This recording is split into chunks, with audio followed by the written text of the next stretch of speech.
साडी घालून इथे मी मस्त तयार झाले होते. कशासाठी पुढे समजेलच तुम्हाला. आता इथे मी साडी घालून माझं सगळं रेडी झालं होतं. तर इथे ताईंचं रांगोळीमध्ये दिवे लावायचं चाललं होतं. तर त्यांनी दिवे वगैरे लावून घेतले आणि त्यानंतर त्यांनी अशी छान अशी इथे रांगोळी काढली होती दारासमोर. तर खूप सुंदर दिसत होती आणि इकडे पूजेची पण तयारी चालू झाली होती. आता या आहेत माझ्या सासूबाई. आता त्यांना म्हटलं आई तुमचा व्हिडिओ काढते, तर त्या हसत होत्या. परत म्हणत होत्या मला कशाला घेते व्हिडिओमध्ये.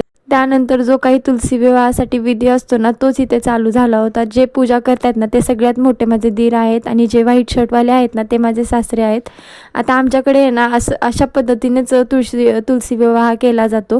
तुमच्याकडे कशा पद्धतीने केलं जातं मला कमेंटमध्ये नक्की सांगा. तर छान अशी इथे पूजा पण झाली. त्यानंतर इथे माझं चाललं होतं साडीवर जे मॅचिंग आहेत ना त्याच इथे मी बांगड्या घालत होते.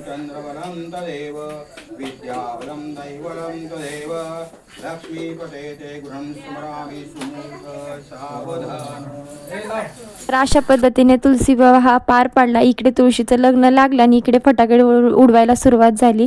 आता फटाकडे तर उडत आहेत तर खूप छान वाटतं आणि बघायलाही मस्त वाटतं, पण उडवायला खूप अशी भीती वाटते. तर इथे सगळ्यांनी फटाकडे उडवले आणि छान असं तुलसी विवाह पार पडला. तुम्हाला व्हिडिओ कसा वाटला मला कमेंटमध्ये नक्की सांगा आणि आवडला असेल ना तर लाईक करायला विसरू नका आणि चॅनलवर नवीन असाल तर सबस्क्राईब नक्की करा. भेटूया पुढच्या व्हिडिओमध्ये. बाय.